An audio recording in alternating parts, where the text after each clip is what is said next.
Hey, I'm up here filming behind my house up at the top of the hill. We own like an acre and a half in just north of San Antonio. And you can see my house in the background. I'm up here by our fire pit. It's one of my favorite places to sit. And of course, we can't use the fireplace now with all the heat advisory indexes going on around the country, but it's still a beautiful spot to sit and ponder. And I'm filming this devotional to conclude a week's worth of written devotionals on relationships and how to be a person that's good for other people and how to be around people that are good for you. And the question is, what do you do when you're dealing with difficult people in difficult relationships?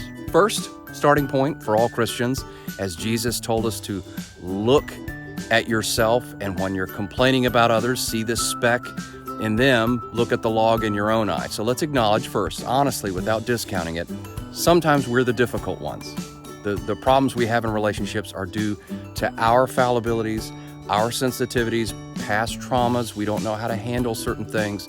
Let's start and not discount. Sometimes it's us, and we must always stop and wonder, is this a difficult situation because of something I've done or contributed to? And to take ownership of that. Assuming it's not. The best advice I've ever been given from mentors, other pastors, sermons I've heard, and of course, Scripture. You just rip the Band-Aid off and just have the difficult conversation. If it's a relationship that's broken or difficult and it's someone who's difficult, have the conversation. Most definitely, you don't want to be caught in the trap of talking about other people behind their back. Even if it's justified in the world's eyes, Christians take a different standard. We don't gossip and slander other people, even if it's justified. Don't talk about other people. Go to the person. From Matthew, go to the person. If they're a difficult person and it's hard to deal with and it's uncomfortable, I just want to remind you, rip the Band-Aid off. Have the conversation. Make the effort. People will surprise you. And I just point to an example that I wrote about in a devotional from an air conditioning mechanic in Orlando, Florida. The company is called AC Mechanics. If you live in Orlando, if you're one of those people from years past still connected to me in Orlando, look up AC Mechanics. They called us. My wife and I were irritated, anxious, upset. We own a rental property. There was something wrong with the air conditioning system. It's very expensive to fix. It's caused mold, and everyone is starting to line up to point fingers until the air conditioning company called us. The owner called us and said, "This is our mistake. We made a mistake. I'm going to send you a check and fix it." He didn't even wait to launch in. He said, "I looked at what's happened. I can't see the notes. I don't know exactly what happened, but I have to take ownership of it. I'm sending you a check." Now, he didn't know how we would respond.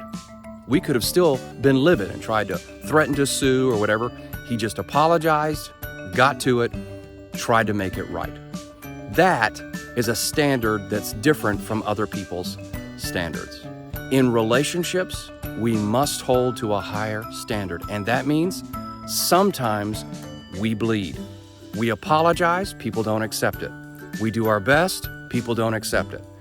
Of course, back to the beginning, sometimes it's us. Look at yourself.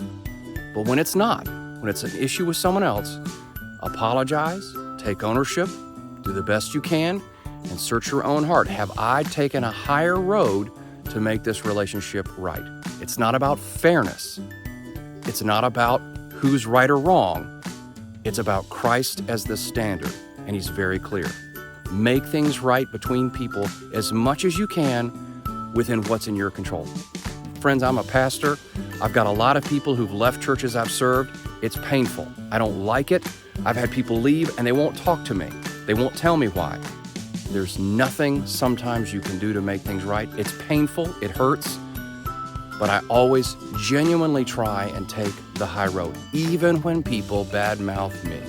It's painful, it's hard, but it's the way of Jesus to do what's right and to love people. The pinnacle, pray for those who have wronged you. What Jesus said, pray for those who have wronged you. Food for thought, relationships and difficult people. The standard is Jesus. God bless.